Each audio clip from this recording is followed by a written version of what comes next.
L'objectif de cette vidéo est de vous donner les notions essentielles pour maîtriser la programmation réactive avec RxJS, une bibliothèque JavaScript permettant de faire la programmation réactive. Dans cette vidéo, nous parlerons des notions de programmation réactive, du pattern observer, les essentiels de RxJS, comme les différentes façons de créer un observable, les notions d'opérateurs, les différents types d'opérateurs existants en RxJS, en passant en revue quelques opérateurs de base. Nous aborderons également comment lire les marble diagrams, la notion de subjects et les différents types de subjects, ainsi que la notion de cold et de hot observable, pour ne citer que cela. L'idée derrière cette vidéo n'est pas de passer en revue tous les opérateurs RxJS existants, mais de vous fournir de solides bases pour vous permettre d'être autonome avec RxJS. À travers cette vidéo, vous apprendrez par exemple à lire et comprendre facilement la documentation d'un nouvel opérateur RxJS que vous découvrirez.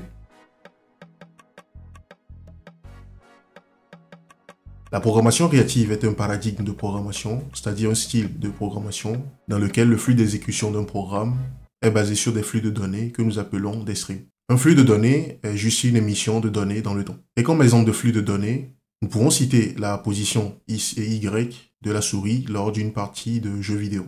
Lors d'un live sur YouTube par exemple, nous pouvons considérer l'évolution du nombre de personnes dans le temps lors du live comme étant un flux de données. Il faut noter que la programmation réactive se base sur un pattern que nous appelons le pattern observer. Dans ce pattern, nous disposons de deux entités essentielles, à savoir le observable, qui est une entité qui peut changer d'état dans le temps et qui, pour informer son environnement de son changement d'état, émet des valeurs pour informer des personnes ou des entités intéressées par ce changement d'état. L'observable peut être également appelé producer, c'est-à-dire le producteur de valeurs, ou le publisher. La seconde entité importante dans ce pattern est le observer. Donc il s'agit d'une entité qui est intéressée par l'émission de valeurs ou les changements d'état d'un observable et qui, pour écouter ces changements d'état ou être informé de ces changements d'état, souscrit sur l'observable afin d'être informé. Le observer peut être encore appelé subscriber ou consumer, vu que ce dernier consomme les informations ou les valeurs qui sont émises par l'observable auquel ce dernier a souscrit. Donc l'observable, c'est la source de données qui émet des valeurs dans le temps et auquel souscrit un observer pour être informé de l'évolution ou de l'émission de ces valeurs dans le temps. Et pour pouvoir écouter ces changements de valeurs, donc l'observer doit souscrire à l'observable. Et la flèche ici matérialise la souscription à l'observable par l'observer. Lorsqu'on parle de programmation réactive, il y a deux termes qui reviennent souvent, c'est le terme d'unicast et de multicast. Donc on parle d'unicast lorsqu'il y a une relation de 1-1 entre un observable et un observer. Donc ici, ça veut dire que chaque observer est associé à un seul observable, comme l'est présenté sur ces différentes images. Et on parle de multicast lorsque sur un observable peut souscrire plusieurs observers. Donc une relation de 1n entre l'observable et les observables. Si nous prenons maintenant RxJS, RxJS est une librairie JavaScript qui permet de réaliser de la programmation réactive. Et pour l'installer dans un projet, il suffit de faire npm install RxJS. Si nous prenons le pattern observer que nous venons de voir, donc dans RxJS, nous avons la notion d'observable qui permet de représenter le publisher ou le observable, c'est-à-dire l'émetteur de valeurs dans le temps. Et dans RxJS, à chaque fois que nous avons une entité qui souscrit sur un observable, cela crée ce qu'on appelle une souscription. Et c'est ce qui est matérialisé par la flèche ici, donc les souscriptions.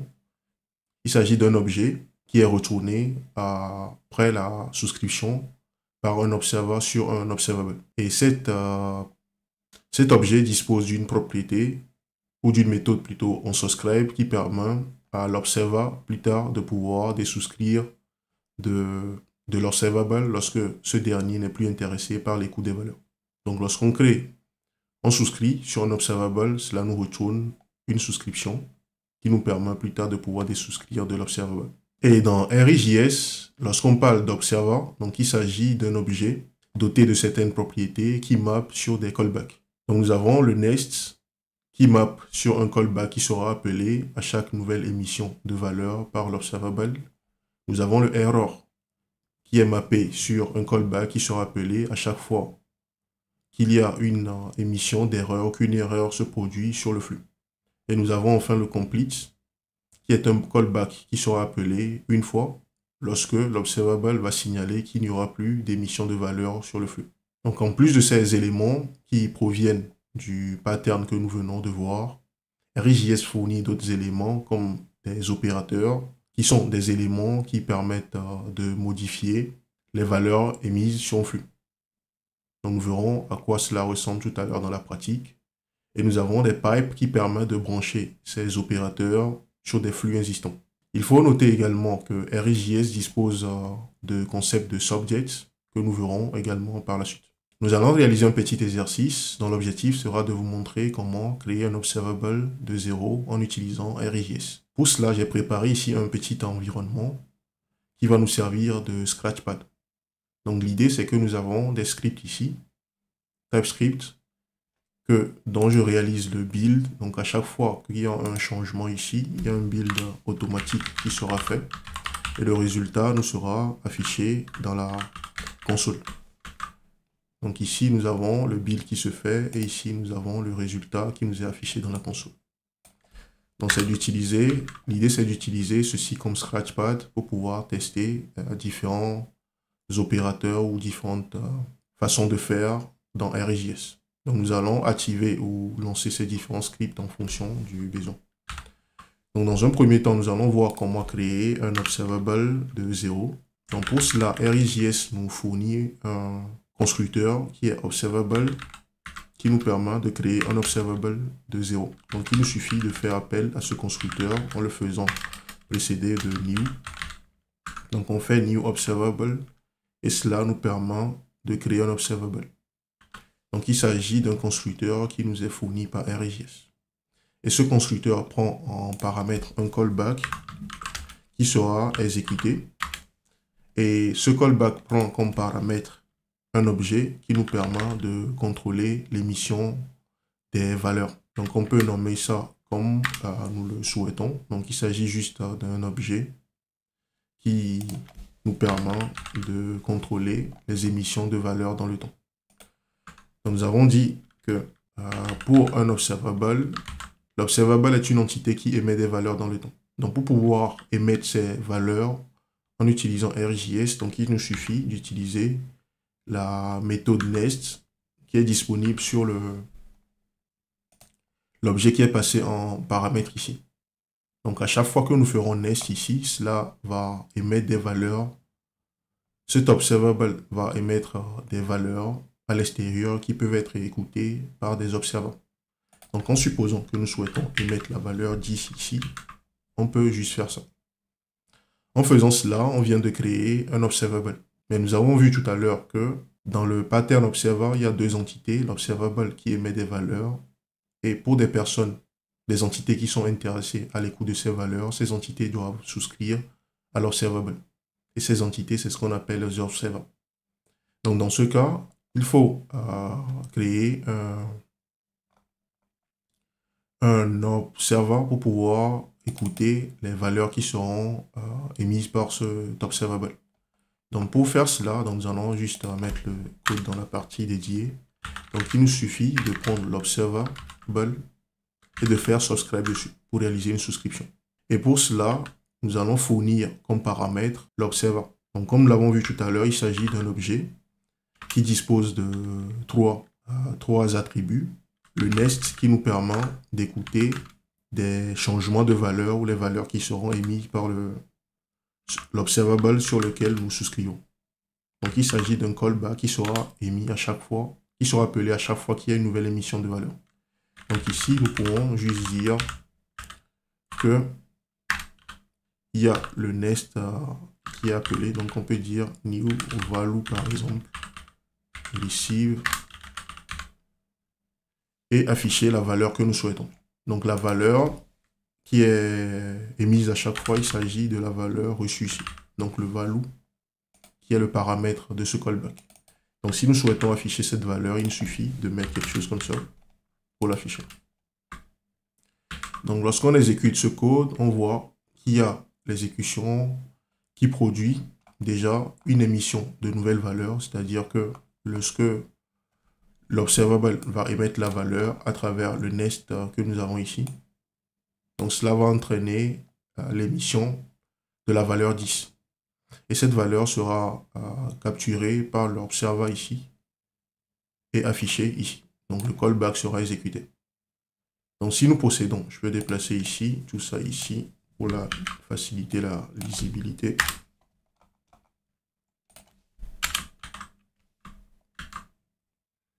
On va juste réduire un peu cette partie.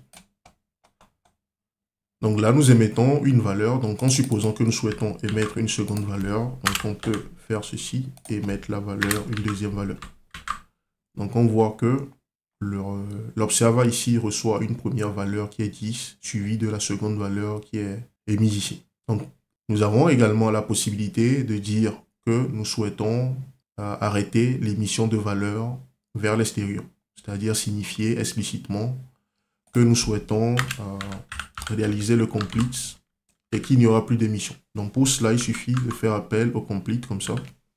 Et cela va informer tous les observers qui écoutent ce observable qu'il n'y aura plus d'émission de valeur. Donc ils pourront dans ce cas désouscrire automatiquement de l'émission de la réception de nouvelles valeurs. Donc on peut faire quelque chose comme ça. Et le callback qui permet du côté des observers de pouvoir gérer cela est le callback complete. Donc il s'agit également d'une propriété complete comme ça, qui est associée également à un callback. Donc jusque lors de la complétion du flux, donc il n'y a plus d'émission de valeur. Donc ce complete ne prend aucune valeur ici. Donc on peut mettre également un console log ici pour dire que le flux s'est complété, donc qu'il n'y aura plus d'émission de valeur. Donc si on fait ceci, donc on voit que il y a d'abord une première émission de valeur qui a été capturée et affichée par l'observeur, une seconde émission de valeur, le 20, et enfin le completed. Ce qu'il faut savoir ici, c'est que le completed marque la fin de l'émission de valeur. Donc si nous nous amusons à déplacer par exemple ce completed avant le next ici, vu que nous signifions que nous n'allons plus émettre de valeur, même si nous émettons des valeurs après, donc cela n'aura pas d'effet. Donc pour vérifier ça, on va faire juste le save. Donc on voit que dans ce cas, nous avons émis la valeur 10 et nous avons complété le flux. Donc ça veut dire que toutes les personnes qui avaient souscrit au flux vont savoir qu'il n'y aura plus d'émission de valeur. Donc ils vont désouscrire du flux, ce qui fait que si nous émettons plus tard une nouvelle valeur, donc cette valeur ne sera pas vue par les observants qui sont connectés à cet observable. D'où le fait qu'on ne voit pas la valeur 20 qui est émise après la complétion du flux. Donc c'est un facteur qui est très important à prendre en compte. Autre chose, c'est que nous avons également la possibilité de déclencher des erreurs. Donc pour signifier qu'il y a une émission de valeur, donc on peut faire subject, on peut faire appel au error, qui est une méthode également disponible sur l'objet qui nous est passé en paramètre ici. Et là, nous pouvons mettre un message d'erreur ou créer une erreur également. Donc, il y a une erreur qui est déclenchée. Et vu qu'il n'y a aucune partie de notre application qui capture l'erreur, donc on voit que nous avons une exception qui est levée après l'émission de la valeur 20 ici. Donc, nous avons le 10 qui est émis le 20, puis nous avons l'erreur qui est déclenchée. Et ici, vu que nous n'avons pas de capture d'erreur ou mise en place au niveau de notre observeur, une façon de capturer l'erreur et de traiter cela. Raison pour laquelle nous avons l'application qui est cassée ici. Donc nous avons fait le running ici. Donc pour pouvoir écouter l'émission d'erreur, nous avons cette propriété error qui est disponible au niveau des observeurs et qui nous permet de capturer ou d'écouter les émissions d'erreur. Donc on aura une propriété ici qui sera l'erreur déclenchée. Donc dans ce cas, nous pouvons afficher l'erreur ici. Donc on peut dire par exemple que error et on affiche par exemple la valeur de l'erreur qui est déclenchée. Donc en faisant ça, on voit que l'application ne crache plus vu que nous gérons l'émission de l'erreur au niveau de notre observeur. C'est-à-dire qu'on capture l'émission d'erreur, ce qui produit la valeur là. Donc on voit bien que la valeur ici, il s'agit de la valeur que nous avons déclenchée ici. Donc si je mets un dièse ici, donc on voit qu'il y a 2 dièses qui apparaissent ici. Donc c'est de cette façon qu'on peut capturer les erreurs. Une chose aussi à savoir et qui est important au niveau des observables ou des flux, lorsqu'il y a une erreur qui est déclenchée sur le flux, cela casse le flux lorsqu'il n'y a pas de gestion d'erreur. Donc ce qui veut dire que si après l'émission d'une erreur ou lorsque une erreur se produit ici, lorsque je mets après une valeur qui est par exemple à 30, si je ne gère pas le cas d'erreur ici, donc en supposant que je mette en commentaire cette partie, donc on voit que après l'émission de la valeur 20, mon application crash. Donc mon flux est cassé et toute émission qui va suivre après n'aura pas d'effet. Donc on dit que le flux est cassé.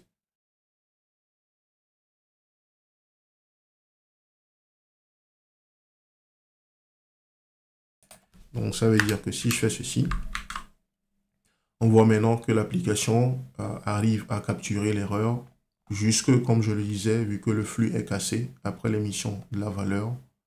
Donc on ne peut plus émettre sur le flux. Donc ce qui fait que cette valeur, c'est comme le cas du completed. Jusque ici, ce n'est pas un completed, mais c'est une erreur qui s'est produite. Donc on voit ici qu'on n'arrive pas à capturer l'émission de cette valeur, vu que le flux est cassé ici. Donc voilà pour comment nous pouvons créer un observable de 0. Donc nous avons vu comment compléter un flux, comment émettre, comment le fait d'émettre des valeurs après la complétion de flux n'a pas de valeur. Et la dernière chose que nous n'avons pas vu ici, donc je vais mettre en commentaire cette partie. On va relancer l'application. Donc on voit que les valeurs sont bien récupérées par l'observeur et affichées. Maintenant, supposons que ces valeurs que nous souhaitons les émettre dans le temps, en un intervalle de temps régulier. Donc supposons par exemple que nous avons un set intervalle ici et que nous émettons une nouvelle valeur, nous souhaitons émettre une nouvelle valeur chaque 1 seconde. Donc on va modifier un peu le code que nous avons ici. Donc supposons que nous n'avons plus besoin de tout ça. Que nous avons à la place ici un compteur. Donc je vais mettre un let ici, dont la valeur initiale est égale à 0. Et que à chaque 1 seconde, j'incrémente cette valeur de 1 d'une unité. Et qu'ensuite que j'émets cette valeur en utilisant mon contrôleur d'émission de valeur ici. Donc, supposons que je fasse quelque chose comme ça. Et que cette valeur soit multipliée à chaque fois par 10 par exemple. Donc ça veut dire que initialement, lorsque quelqu'un va souscrire sur l'observable, donc ce code va s'exécuter, le callback va s'exécuter et va commencer à déclencher l'émission de valeur. Donc on aura la valeur 1 pour i ici, ce sera multiplié par 10 qui va nous donner 10. Après 1 seconde, on aura la valeur 2 qui sera émise, qui va se matérialiser ici par 20, etc. Donc on va voir si ça marche ou pas. Donc nous avons la valeur 10, 20, 30, etc. Donc supposons que nous, au niveau de l'observeur ici, nous souhaitons arrêter l'écoute de l'émission de valeur après 2 secondes par exemple. Donc il faut désouscrire du flux auquel nous avons souscrit ici. Et nous avons vu tout à l'heure que lorsqu'on souscrit à un flux, cela crée ce qu'on appelle une souscription. Donc on voit que ceci crée ce qu'on appelle une souscription. Donc pour pouvoir désouscrire plus tard de l'écoute de l'observable, donc il suffit d'utiliser la souscription, l'objet souscription et de faire appel à son onSubscribe, comme nous l'avons vu tout à l'heure. Donc nous allons réaliser cela ici. Donc ceci crée ce qu'on appelle une souscription. Donc on va nommer ça subscription comme ça. Donc on va nommer ça comme ça. Donc pour pouvoir mettre en place la désouscription après 1 seconde, donc il nous suffit par exemple ici de faire un set timeout et de dire que après 1 seconde, après 2 secondes plutôt, nous souhaitons désouscrire du flux. Donc il nous faut juste faire quelque chose comme ça. Que après 2 secondes que nous souhaitons désouscrire du flux. Donc, on va faire appel à notre subscription et faire appel à son onSubscribe, ce qui permet de désouscrire du flux. Donc, cela va se matérialiser lorsque je vais enregistrer, faire le save ici. Cela va se matérialiser par l'écoute, dans un premier temps, des valeurs qui seront émises sur ce flux. Et 2 secondes après, la désouscription va se produire. Et vu qu'il y a une désouscription, ça veut dire que l'observable ici ne va plus écouter les valeurs qui seront émises sur le flux. Mais cela ne veut pas dire que le flux ici va arrêter l'émission de valeurs. Parce que l'observeur, c'est lui qui souscrit pour être informé de l'émission de valeurs. Mais l'observable, à aucun moment, vu qu'on n'a pas de completed ici, il ne va arrêter son émission de valeurs. Donc cela va continuer. L'émission de valeurs va toujours continuer. Nous allons tester cela pour voir ce que ça donne, donc pour voir le code complet avant de raisonner, de lancer cela. Donc ici, j'ai mon flux qui est créé, qui émet des valeurs dans le temps chaque 1 seconde. Nous avons notre observable qui souscrit dessus. Nous attendons 2 secondes et ensuite nous désouscrivons du flux. Donc on va, vu que ces valeurs sont émises après chaque 1 seconde, donc ça veut dire qu'on aura au moins 2 valeurs qui seront émises, qui sont capturées par notre subscriber ici, c'est-à-dire notre observer. Donc je fais le save, donc on voit ici que nous avons l'exécution qui se fait une fois et après nous n'avons rien. Et ici c'est normal parce qu'on déclenche les deux choses on déclenche les 2 codes au même moment. Donc ici, on attend 1 seconde avant la première émission. Donc ce qui fait que la seconde, après la 2e seconde, c'est là que la valeur 10 est émise. C'est pourquoi nous avons une seule valeur ici. Donc pour raisonner en termes de temps, donc il fallait juste avoir quelque chose ici. Vu qu'on a une attente de 1 seconde avant la première émission de valeur. Donc on voit que nous récupérons les 2 valeurs et puis après, plus rien. Et la raison, c'est parce que nous avons des souscrits ici après 3 secondes. Donc c'est l'intérêt de la désouscription de nous permettre de ne plus écouter les valeurs émises par un flux ou un observable lorsque nous ne sommes plus intéressés. Maintenant que nous savons comment créer un observable pour émettre des valeurs, comment créer un observer qui permet de souscrire un observable pour l'écoute de valeurs, comment gérer les erreurs, la complétion, etc., nous allons voir la notion d'opérateur. Comme dit précédemment, les opérateurs en RIJS constituent un outil qui nous permet de modifier les valeurs qui sont émises sur un flux donné. Et au niveau des RIJS, il existe une multitude d'opérateurs en fonction des besoins. Mais il faut noter que ces opérateurs peuvent être classés en 2 grands groupes. Nous avons les opérateurs de création de flux qui nous permettent de créer des flux sans passer forcément par le new observable comme nous l'avons fait tout à l'heure. Donc nous avons des opérateurs comme off, from events, interval.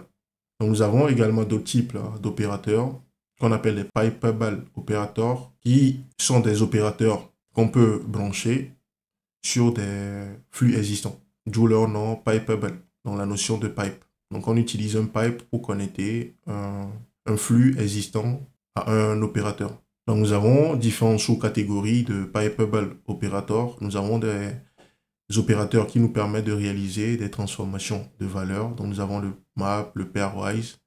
Nous avons des opérateurs qui nous permettent de réaliser des filtres, des opérateurs qui nous permettent de réaliser la fusion de différents flux. Nous avons également des opérateurs qui nous permettent de créer des observables à partir d'observables existants, qu'on appelle les high order operators dans ce cas. Donc nous allons réaliser quelques exemples tout à l'heure pour voir l'utilisation des opérateurs dans la pratique. Une difficulté qu'on rencontre souvent lorsqu'on débute avec RIJS est le fait de trouver le bon opérateur qui nous permet de résoudre un besoin donné. Donc pour cela, il y a ce qu'on appelle l'operator decision tree qu'on trouve sur la documentation de RIJS qui, à partir d'une série de questions, vous permet à la fin de trouver l'opérateur qui est adapté à votre besoin. Donc nous allons voir à quoi cela ressemble. Donc si nous allons sur le lien fourni, donc on tombe sur le operator decision tree.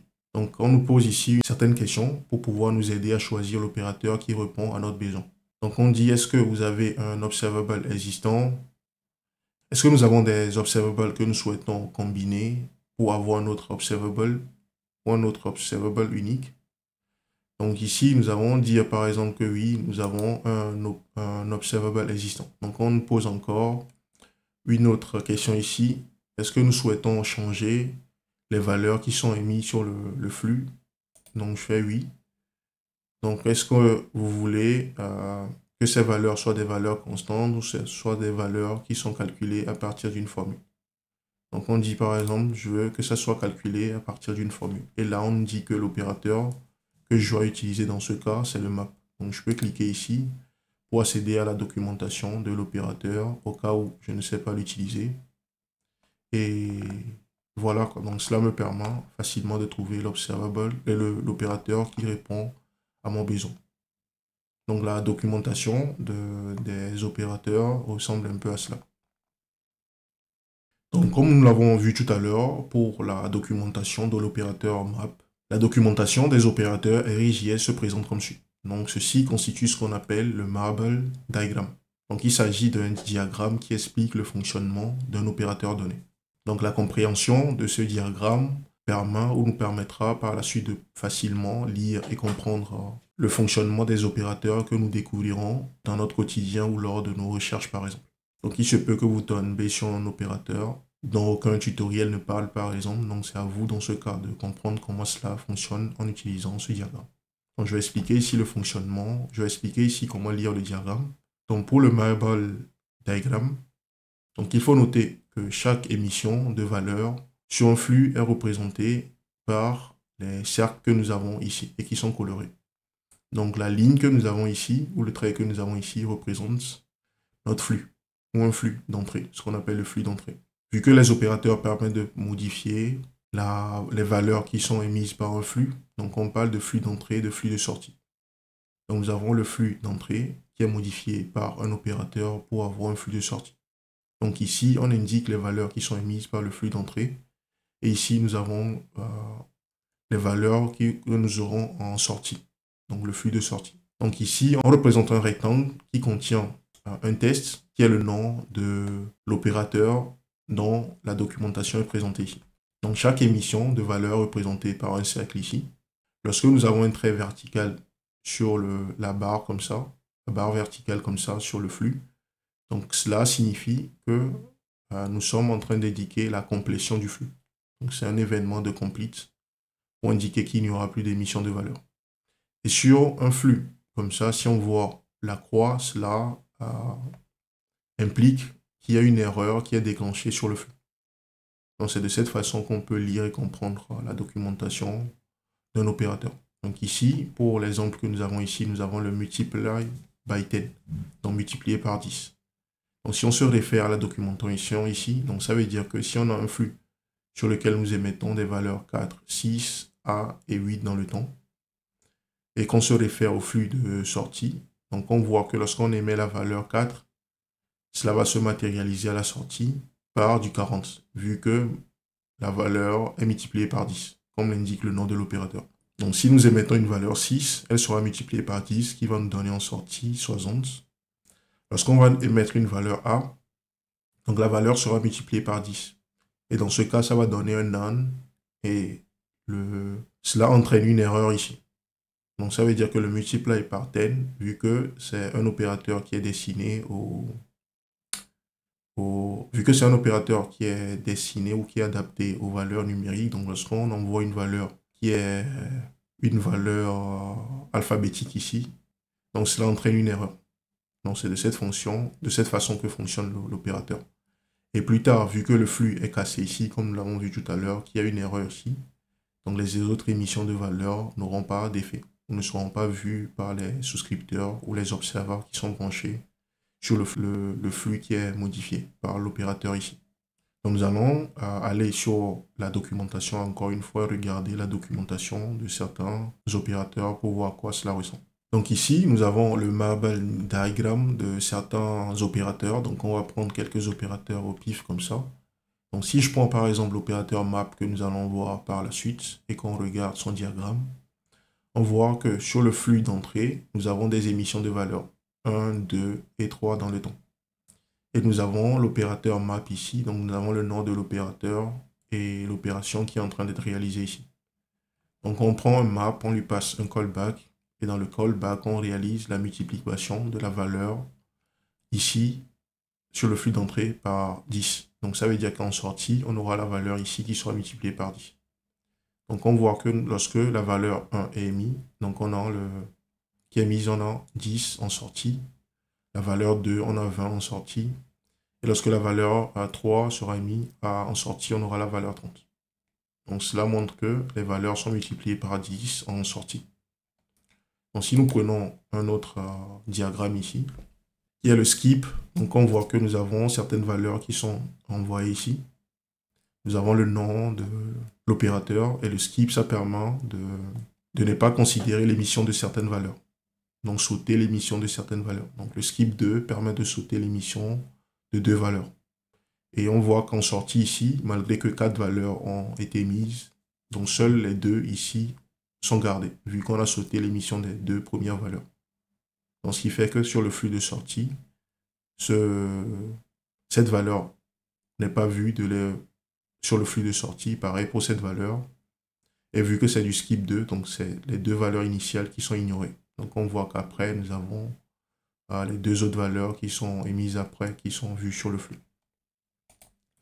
Donc si je prends un autre exemple qui est le filter ici, donc on dit filter et qu'on veut garder les valeurs qui sont supérieures à 10. Donc le fonctionnement derrière, donc ici nous émettons certaines valeurs. Donc on voit que la valeur 2 n'est pas vue à la sortie du flux ou à l'émission de la valeur après l'application de l'opérateur ici. Pourquoi? C'est parce que cette valeur n'est pas supérieure à 10. Donc on prend le 30, vu que cette valeur est supérieure à 10, donc elle se matérialise sur le flux de sortie. On arrive à la valeur 22, c'est supérieur à 10, donc la valeur est vue de l'extérieur. 5, c'est pas supérieur à 10, donc non vue de l'extérieur. 60, vue de l'extérieur. Donc c'est de cette façon que lorsqu'on prend un opérateur, on peut facilement comprendre sa documentation ou lire la documentation. Donc si on prend le dernier cas ici, donc nous avons un opérateur FEST. Donc le FEST, on imagine, en se basant sur son nom, c'est qu'il émet juste la première valeur qui est déclenchée ou qui est envoyée sur le flux. Donc on voit ici que nous avons un flux qui émet des valeurs et qui est complété ici. Et lorsqu'on utilise le FEST, on voit que seule la première valeur qui est émise se matérialise ici. On voit que juste après, vu que nous avons le trait ici, ça veut dire que juste après, le flux se complète. Donc ça veut dire que s'il y a des souscripteurs sur ce flux, nous verrons que cette première valeur. Donc voilà pour le marble diagramme. Nous allons retourner à notre Scratchpad, c'est-à-dire notre environnement de test, pour voir quelques opérateurs et voir comment les brancher sur un flux, etc. Donc pour la partie opérateur, nous allons prendre encore une fois un script qui va nous permettre de faire réaliser quelques tests. Donc pour l'explication rapide ici, j'ai une liste qui contient certaines valeurs, un tableau qui contient une liste de valeurs.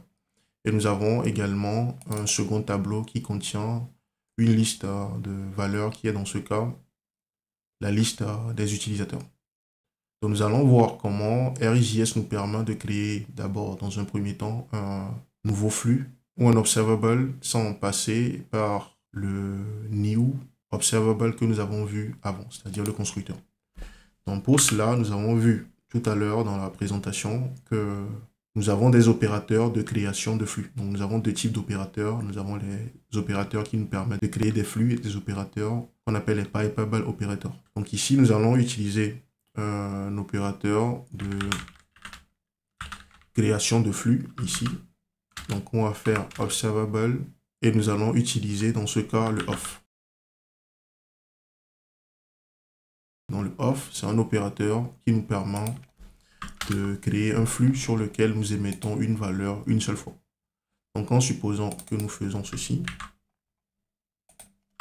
donc ceci nous permet de créer un flux observer1 et lorsqu'on va souscrire sur ce flux, on va voir qu'il y aura juste une seule émission qui va correspondre à la valeur qui est passée à la création du flux. Donc ici, donc on va faire comme précédemment, mais nous allons juste nous intéresser à 2 choses ici. Donc on va s'intéresser au nest. Donc on va dire ici qu'on souhaite faire un console log et afficher que nous avons reçu une nouvelle valeur et que cette nouvelle valeur correspond à la valeur qui sera renseignée ici.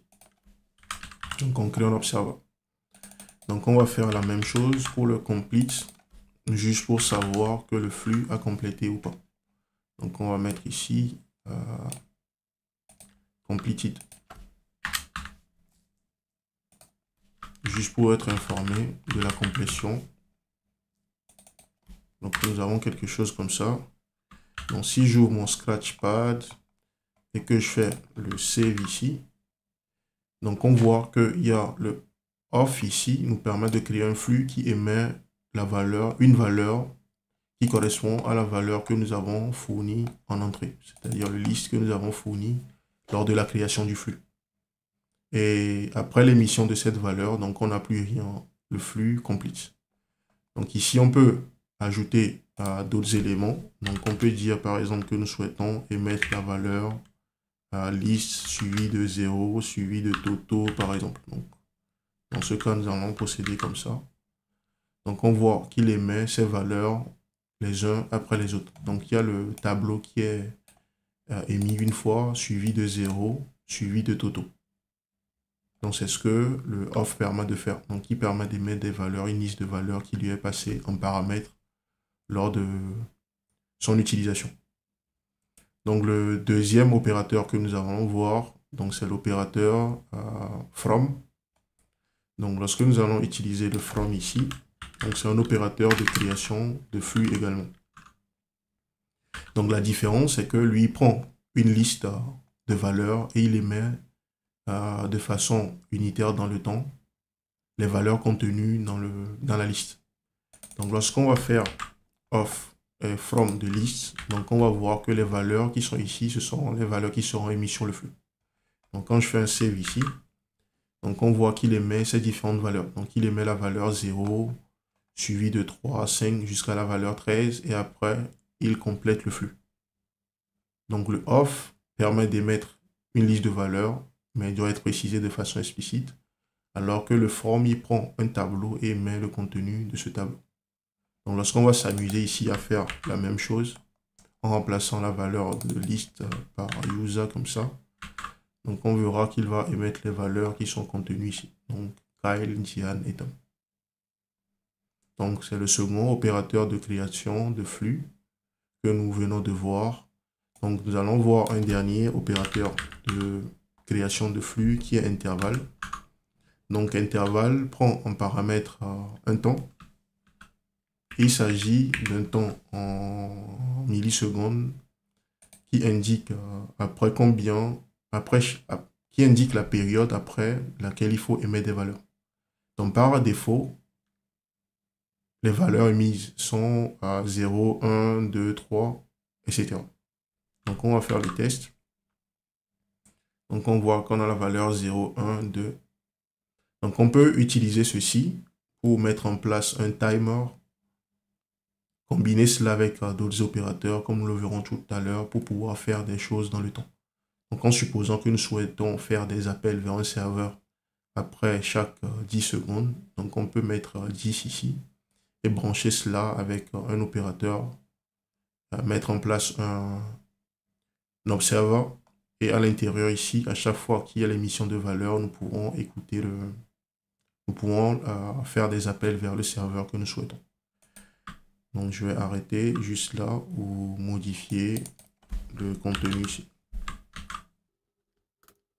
Donc nous avons vu comment créer des flux en utilisant ArcGIS sans passer par le constructeur de création des observables. Donc la différence est que ces opérateurs nous permettent de faire quelque chose de particulier alors que le new, ça nous permet à nous-mêmes de contrôler la façon dont nous souhaitons émettre les valeurs. Donc nous allons voir ici, supposons que nous souhaitons créer un flux qui se base sur cette liste d'utilisateurs, mais que nous souhaitons récupérer seulement le nom des utilisateurs. Donc supposons que nous avons quelque chose comme ça. Nous avons un from qui se base sur cette liste que nous avons ici. Donc le comportement par défaut, donc si je fais ceci, donc si je regarde dans ma console, le comportement par défaut lorsque je vais faire le save ici, sera que ces valeurs, on sait que le from émet des valeurs, une valeur, chaque valeur contenue dans le tableau. Donc on aura value, Kyle, value, ceci, value, ça. Donc les objets ici seront les valeurs qui seront émises. Donc si on fait ceci, donc on voit que nous avons ce comportement.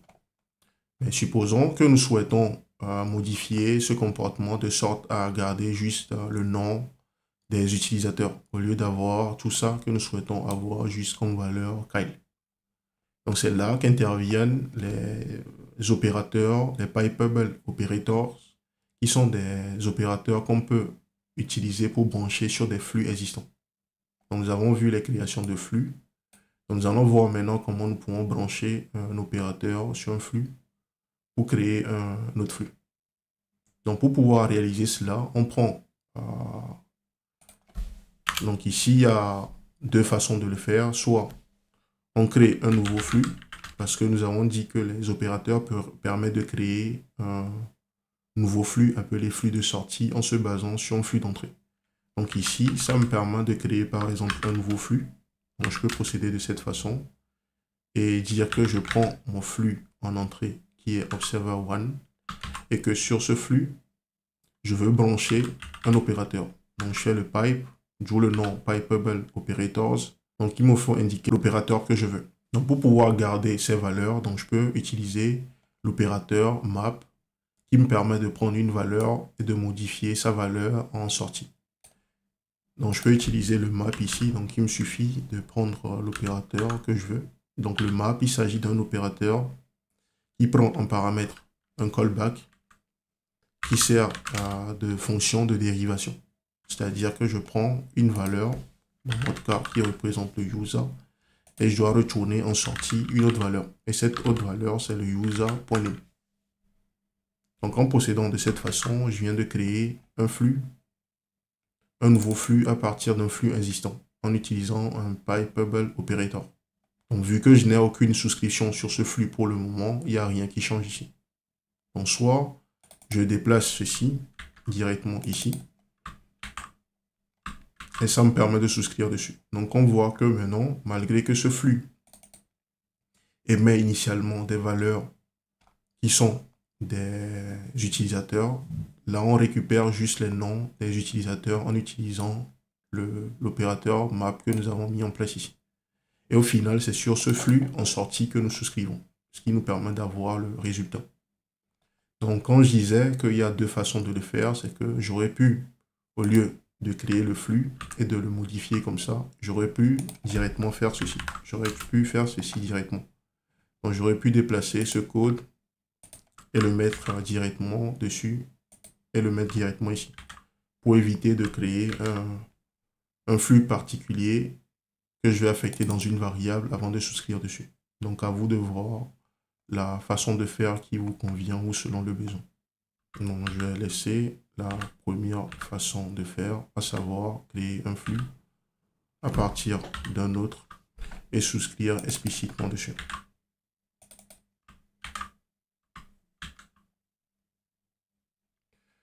Donc nous allons explorer un second opérateur. Donc là, nous avons utilisé le map pour pouvoir faire cela. Donc c'est bon. Donc supposons que nous souhaitons ici récupérer les trois premières valeurs de notre liste. Donc ici, supposons que nous avons cette liste et que nous souhaitons récupérer juste les trois premières valeurs que nous avons ici. Donc pour pouvoir faire cela, il y a un opérateur take qui nous permet de faire cela. Donc le take nous permet de récupérer un certain nombre de valeurs et d'ignorer les autres valeurs qui vont venir après. Donc on peut dire que c'est le contraire du skip que nous avons vu dans l'exemple que j'avais montré avec le marble diagram. Donc pour cela, il nous faut dans un premier temps un flux. Donc je peux dire ici que je crée un flux. Et par convention, ce que vous verrez souvent dans la pratique, c'est que lorsqu'on crée un flux, au lieu de laisser le nom de la variable de cette façon, on suffit cela par le signe dollar pour dire que c'est un flux, pour mettre la différence entre une valeur qui est un flux ou une variable qui contient un flux et une variable classique qui est une primitive par exemple. Donc je peux utiliser cette façon de faire ou cette notation si je le souhaite. Donc pour respecter cela, il va falloir faire quelque chose comme ça partout.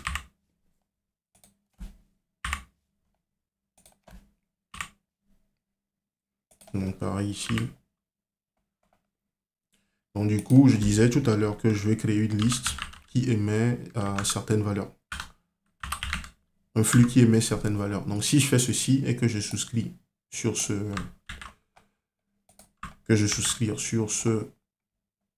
donc ici, je peux mettre en commentaire ça, vu que j'ai plus besoin de ça. Donc supposons que j'ai créé ma liste et que je souscris dessus. Donc par défaut, j'aurai le contenu de la liste qui me sera affiché. Donc j'ai ces valeurs qui sont émises. Donc supposons maintenant que je veux juste récupérer les 3 premières valeurs. Donc je peux utiliser le take pour le faire. Donc pour faire cela, je vais prendre ma liste ici, réaliser un pipe dessus. Et avant la souscription, donc je passe à l'opérateur take. Et le take, c'est un opérateur qui prend en paramètre un nombre qui indique le nombre de valeurs que nous souhaitons récupérer. Donc si je mets dans ce cas 3, donc ça veut dire que je vais récupérer les 3 premières valeurs. Donc je fais le save. Donc on voit que sur la liste ici, dans la liste ici, j'ai seulement les 3 premières valeurs qui sont récupérées. D'où les 0, 3 et 5 que nous avons là. Donc l'idée ici, c'est juste de faire voir comment nous pouvons procéder à la récupération de valeurs, etc. Ou de faire voir comment nous pourrons utiliser les différents opérateurs. Mais ce n'est pas de passer en revue tous les opérateurs qui existent. Pour cela, il faut juste se référer à l'outil qui nous permet de choisir le bon opérateur, de regarder la documentation pour voir comment cela fonctionne et voilà. Donc on nous dit ici que nous souhaitons, au lieu de récupérer les 3 premières valeurs comme nous l'avons fait ici, que nous souhaitons ignorer les 3 premières valeurs. Donc dans ce cas, il y a un opérateur skip qui nous permet de faire cela. Donc il suffit de remplacer le take par skip ici. Donc on voit que si nous référons à la liste que nous avons ici, donc les 3 premières valeurs, c'est ça. Donc on nous dit d'ignorer les 3 premières valeurs. Donc en ignorant les 3 premières valeurs, ce qui nous reste, c'est ça.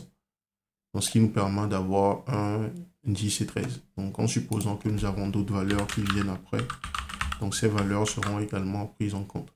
On voit que nous avons ceci.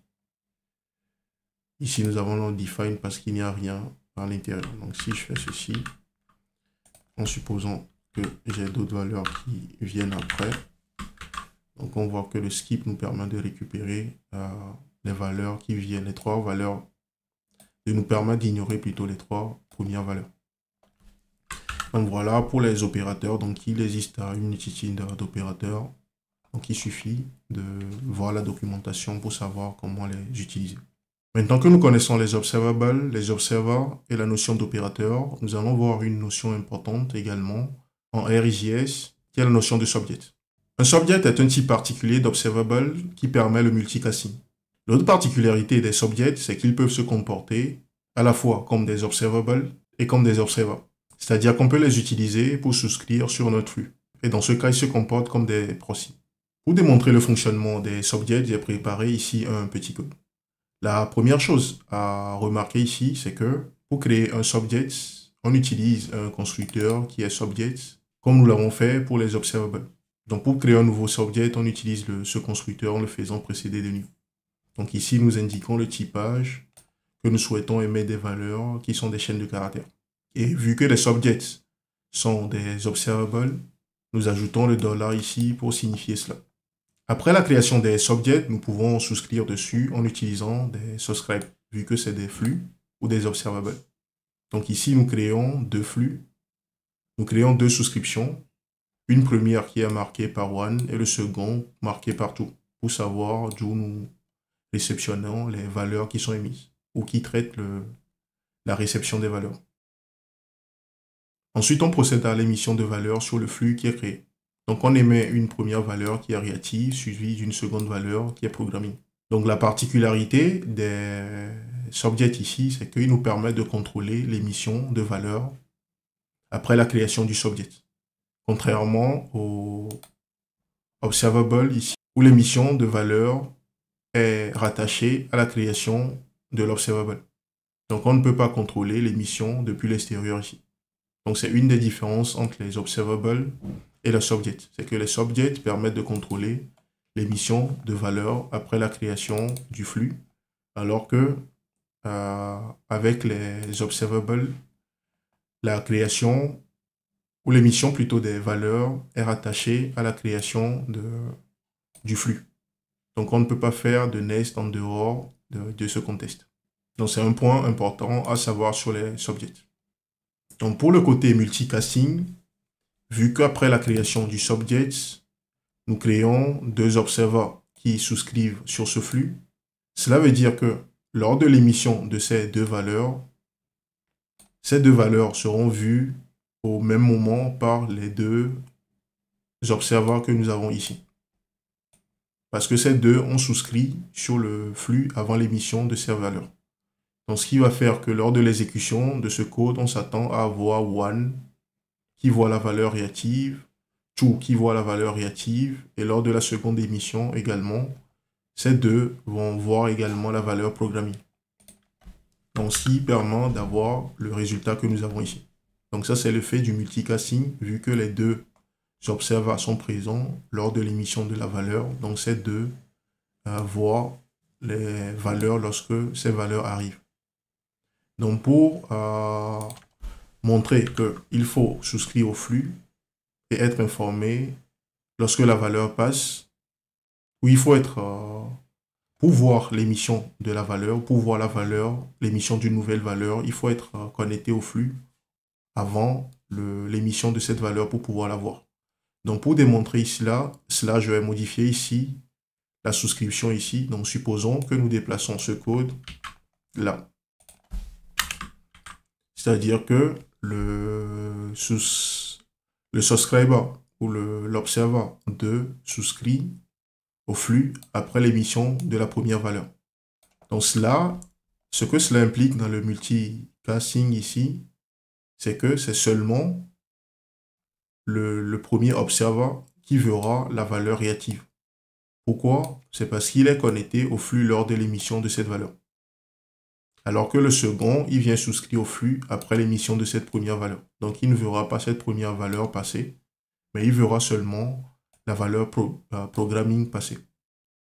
Donc, ça veut dire que le premier souscripteur ici va voir la valeur réactive et la valeur programming passer, alors que le second souscripteur ici va voir seulement la valeur programming. Donc, si je fais le save,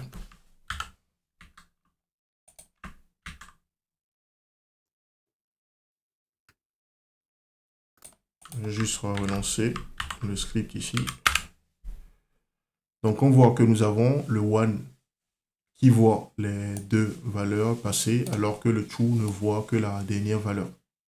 Donc, cela s'explique que le two a souscrit après l'émission de la première valeur, comme c'est le cas ici. Donc, c'est un facteur important à prendre en compte lorsqu'on utilise les subjects. C'est-à-dire qu'il faut être connecté aux subjects au moment où la valeur est émise pour pouvoir être informé de l'émission de la valeur. Donc, si je ramène le code tel que c'est ici, et que je relance, donc là, on voit que les deux observers récupèrent bien les deux valeurs, ou qu'ils voient les deux valeurs passer. Donc, un second aspect des subjects, c'est que ces derniers peuvent se comporter comme des observers, c'est-à-dire qu'on peut les utiliser pour souscrire sur un flux existant. Donc ici, nous avons déjà la récupération des deux valeurs qui sont émises ici, qui se reflètent dans la récupération des valeurs ici, ce qui explique le comportement que nous avons déjà là. Maintenant, supposons que nous avons un flux existant qui est le from ici, qui émet des valeurs qui sont contenues dans ce tableau. Donc, vu que les observers ici sont déjà branchés à ce flux, Ils seront informés à chaque fois des nouvelles valeurs qui seront émises sur ce flux. Donc, vu que les subjects peuvent se comporter comme des observers, ça veut dire qu'on peut les utiliser pour souscrire sur un flux. C'est-à-dire qu'on peut les passer en paramètre au subscribe lors de la souscription d'un flux, sur un flux. Donc, ça veut dire que les valeurs qui seront déclenchées sur ce flux seront vues par ce subject, et vu qu'il y a d'autres observers qui sont branchés sur ce flux, et que ce flux se comporte également comme un observable, ou ce subject plutôt se comporte également comme un observable, il va réémettre ces valeurs, les valeurs qui seront déclenchées ici, à la réception. Donc le comportement, c'est qu'après la récupération d'une nouvelle valeur, ou à chaque fois qu'une nouvelle valeur sera déclenchée ici, le subject va récupérer cette valeur ou sera informé de cette valeur, et derrière, il va réémettre ces valeurs aux personnes qui ont souscrit sur lui, c'est-à-dire les observers que nous avons déjà mis en place ici. Donc le comportement serait que dans un premier temps, nous créons le flux, on souscrit, on crée deux souscriptions dessus, on déclenche deux valeurs qui seront vues dans un premier temps par ces deux observers. Ensuite, on utilise le subject comme observer sur un flux existant, ce qui veut dire qu'il sera informé de l'émission de nouvelles valeurs. Et vu que ces observers sont déjà branchés sur le subject que nous avons créé, donc ils seront informés également de l'émission de cette valeur, vu que ce dernier va redéclencher les émissions de valeurs dès qu'il y a des émissions de valeurs sur ce flux. Donc ce qui fera qu'on aura reactive programming suivi de ces valeurs qui seront affichées dans la console. Donc on va voir à quoi cela ressemble. Donc en faisant cela, on parle de proxy, on dit que les subjects se comportent comme des proxys. Donc ils reçoivent les valeurs pour retourner cela aux observers qui seront branchés dessus. Donc on voit ici que nous avons, lors de l'émission de la valeur, nous avons la première valeur qui est déclenchée. Donc nous avons le reactive qui est écouté par ces deux observers, one, two. Pareil pour le programming ici. Et plus tard, lorsqu'on utilise le subject comme proxy ici, pour le brancher sur ce flux, cela entraîne la récupération des valeurs qui sont déclenchées sur le alpha ici. Donc lorsque cette valeur est émise, on voit que one et two récupère cette valeur. Pareil lorsque la deuxième valeur est émise, ainsi pour la troisième valeur également. Donc dans ce cas, le subject se comporte comme un proxy. Donc comme un observeur qui peut souscrire à un flux en amont et repasser la valeur aux observeurs qui se trouvent en aval ou qui ont souscrit dessus. Une différence importante dans le fonctionnement entre un observable et un subject réside dans la production des valeurs. Avec un observable, la production des valeurs commence uniquement lorsqu'un nouvel observer s'abonne à l'observable. En revanche, avec un subject, les valeurs sont produites dès qu'un appel à la méthode NES est effectué, c'est-à-dire la méthode permettant de produire des valeurs. Et cela, même si aucun observeur n'y est encore abonné. Et cela explique pourquoi. Pour qu'un observeur puisse recevoir une valeur émise par un subject, il doit aussi être préalablement abonné avant l'émission de cette valeur. Donc je disais tout à l'heure que pour les observables, la production de valeurs commence uniquement lorsqu'un nouvel observeur s'abonne sur l'observable. Donc cela veut dire que cette production de valeurs va débuter ou ce code va s'exécuter qu'au moment où un observeur souscrit sur l'observable. Donc si nous prenons le code que nous avons ici, on voit qu'il n'y a aucun observeur qui souscrit sur l'observable. Et si nous prenons le résultat ici de l'exécution de ce code ici, on voit qu'il n'y a rien à la console. Parce que le code que nous avons ici, le contexte de production ou le callback ici ne s'est pas encore exécuté. Donc si c'est que ce callback s'est exécuté, on allait avoir init apparaître quelque part ici, ce qui n'est pas le cas. Donc si nous souscrivons le code nous prenons un observer et que nous souscrivons sur l'observable que nous venons de créer, et que je fais le save du code. Donc là, on voit maintenant que le init apparaît dans la console suivi de la récupération des autres valeurs. Donc cela s'explique par le fait que ce code ici s'est exécuté. Donc cela montre que le code ici ne s'exécute que lorsqu'il y a un nouveau observer qui souscrit sur l'observable. Donc si nous prenons le cas des subjects, et que nous prenons le code, le résultat issu de l'exécution de ce code, nous allons d'abord procéder à l'analyse du code. Donc nous avons un subject qui est créé ici et nous procédons juste après à l'émission de valeurs en faisant appel au nest. Et nous avons dit que pour les subjects, les valeurs sont produites dès qu'un appel à nest est effectué. Et cela même s'il n'y a aucun observeur qui est encore connecté ou abonné au subject. Donc nous réalisons la production de la valeur réactive avant qu'un observeur ne souscrive ici au subject. Donc si on respecte ce qu'on vient de dire et qu'on poursuit notre raisonnement, donc cela veut dire que cet observeur, vu qu'il a souscrit au subject après la production de cette valeur, et que le fonctionnement des subjects, c'est qu'il faut préalablement souscrire au subject avant l'émission de la valeur pour pouvoir l'avoir. Donc ça veut dire que l'émission de valeur qui s'est produite ici ne sera pas vue par l'observeur que nous avons ici. Donc plus tard, lorsque la valeur programming sera émise, dans ce cas, une nouvelle production sera faite. Donc là, il pourra le voir parce qu'il était déjà connecté avant l'émission de cette valeur. Donc cela veut dire que dans la console, on s'attend à voir one avec la valeur programming. Donc si on se réfère à ce que nous avons ici, donc nous avons one programming. Si on continue l'interprétation du code, plus tard, nous avons ce subject, plutôt cet observeur qui souscrit également au subject. Mais vu qu'il souscrit plus tard sur le subject avant la production de cette valeur, après la production de cette valeur, donc il ne verra pas cette valeur passer. Donc ce qui explique le fait que nous n'avons rien dans la console.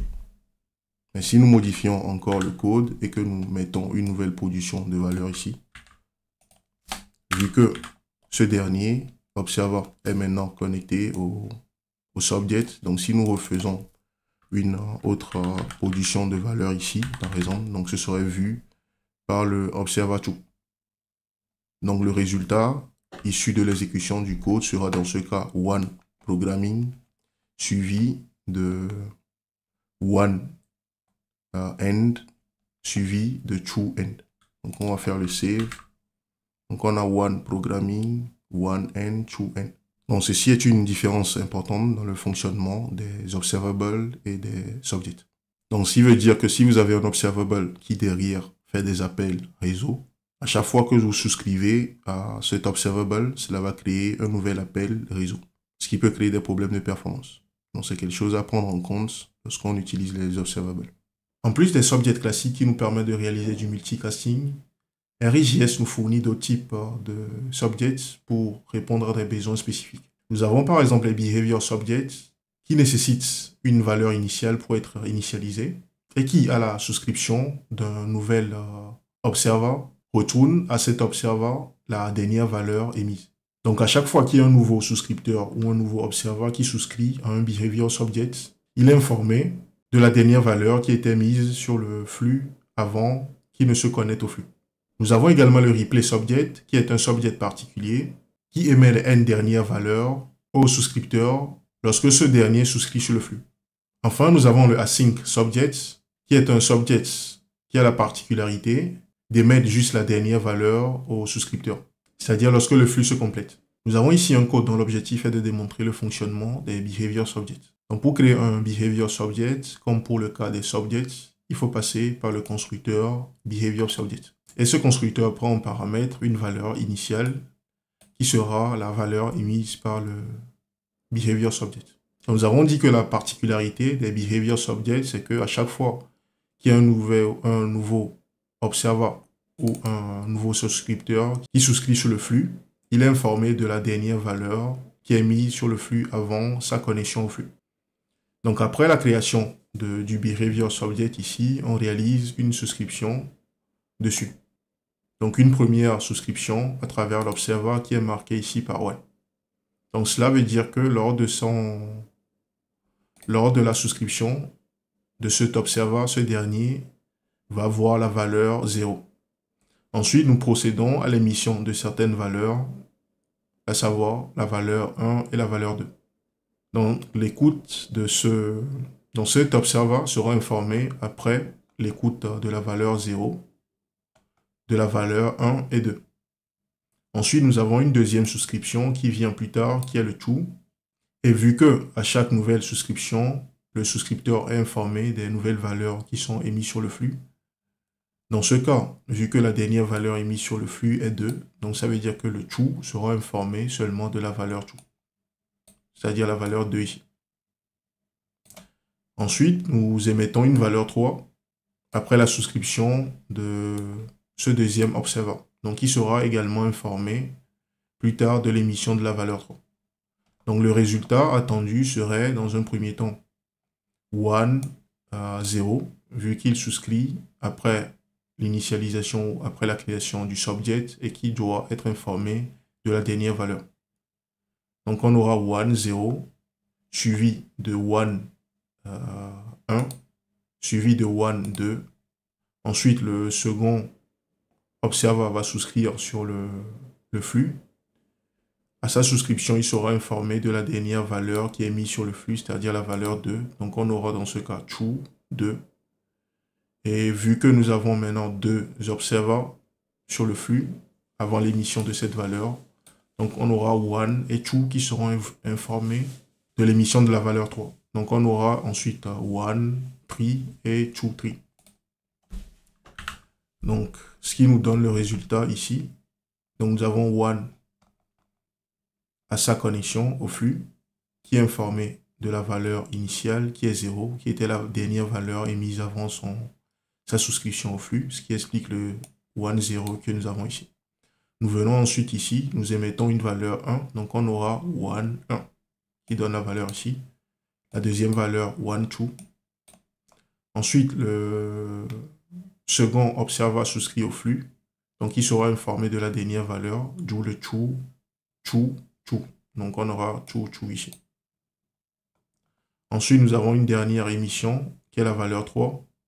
Donc vu que 1 et 2 sont maintenant connectés au flux avant l'émission de cette valeur, donc 1, il verra la valeur 3, d'où le 3 ici. Ensuite, nous aurons le 2 qui verra également la valeur 3, d'où le 2 que nous avons ici.